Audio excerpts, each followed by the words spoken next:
அனைவருக்கும் வணக்கம். டுடேஸ் கவின்ஸ் கிச்சனில் ஓமவல்லி கஷாயம் எப்படி ரெடி பண்ணுறதுன்னு பார்ப்போம். இந்த ஓமவல்லி கஷாயம் எதுக்கு யூஸ் ஆகுதுன்னா, சின்ன குழந்தைங்களுக்கு, அதாவது 10 மாதத்துக்கு மேலே இருக்க குழந்தைங்களுக்கு நெஞ்சு சளி, இருமல் ரொம்ப நாள் இருந்ததுன்னா இதை ஒரு 3 நாள் காலையில் வெறும் வயிற்றில் கொடுத்தீங்கன்னா உடனே சரியாயிடும். இதை எப்படி ரெடி பண்ணுறதுன்னு பார்க்கலாம். ஒரு 4லேருந்து 5 இலை எடுத்துக்கோங்க.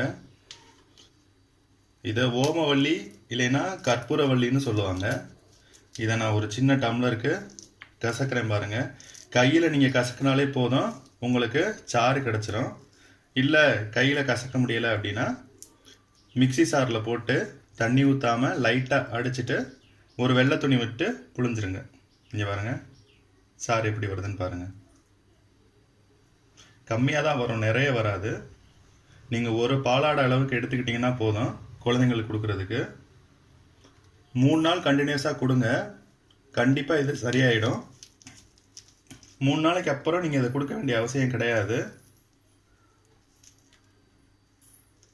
இது நல்ல மருந்தும் கூட. நிறைய பேருக்கு இப்போ தெரியறதில்ல. பாருங்கள் கஷ்டம் எப்படி வருதுன்னு பாருங்கள். பெரியவங்களும் குடிக்கலாம் இதை, ஆனால் காலையில் வெறும் வயிற்றில் தான் குடிக்கணும். நீங்கள் சாப்பிட்டதுக்கப்புறமா இதை குடிக்காதீங்க. பாருங்கள், 7லேருந்து 8 இலை வரைக்கும் நான் புழிஞ்சு சாறு எடுத்திருக்கேன். இது பாருங்கள், சின்ன தண்டு தான் இது. இந்த தண்டை நீங்கள் நார்மலாக வீட்டில் ஊண்டி வச்சாலே, தோட்டத்தில் ஊண்டி வச்சாலே இது வளர்ந்துடும். இதை பாருங்கள், நான் ஒரு சின்ன பாலாடைக்கு மாற்றிக்கிறேன். இந்த பாலாடை அளவுக்கு கொடுத்தா போதும் குழந்தைங்களுக்கு, இதுக்கு மேலே அதிகமாக கொடுக்காதீங்க. இதில் ஒரு சின்ன அளவுக்கு உப்பு போட்டுக்கோங்க. உப்பு லைட்டாக ஆட் பண்ணிக்கோங்க. இது அப்படியே பச்சையாக கொடுக்கக்கூடாது. எப்போவுமே குழந்தைங்களுக்கு கொடுக்கையில் இதை ஒரு தடவை முறிச்சிட்டு கொடுக்கணும். முறிக்கிறதுக்கு நான் எப்படி பண்ணுறதுன்னு நான் சொல்கிறேன் பாருங்கள். ஒரு சின்ன கம்பியை அடுப்பில் வச்சுருக்கேன். கிட்டத்தட்ட அது ஒரு 2 நிமிஷத்துலேருந்து 3 நிமிஷம் வரைக்கும் இருக்கணும். அந்த கம்பி பார்த்தீங்கன்னா நல்லா பழுத்து இருக்கும் பாருங்க, ரெட் கலர்ல வரும் பாருங்க. அந்த கம்பி, இரும்பு கம்பியை நல்லா படுக்க காய்ச்சணும். இது ஒரு 2லேருந்து 3 நிமிஷம் வரைக்கும் ஆகும். ஏன்னா இரும்பு கம்பியை வச்சு நம்ம அந்த ஓமவல்லியை முறிச்சு விடணும்.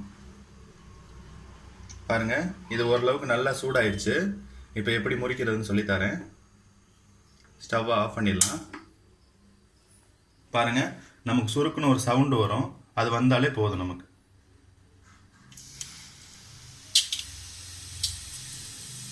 போதும், அவ்வளோதாங்க. ஓமவல்லி கஷாயம் ரெடி ஆயிடுச்சு. நீங்கள் இதை இப்போ குழந்தைங்களுக்கு கொடுக்கலாம்.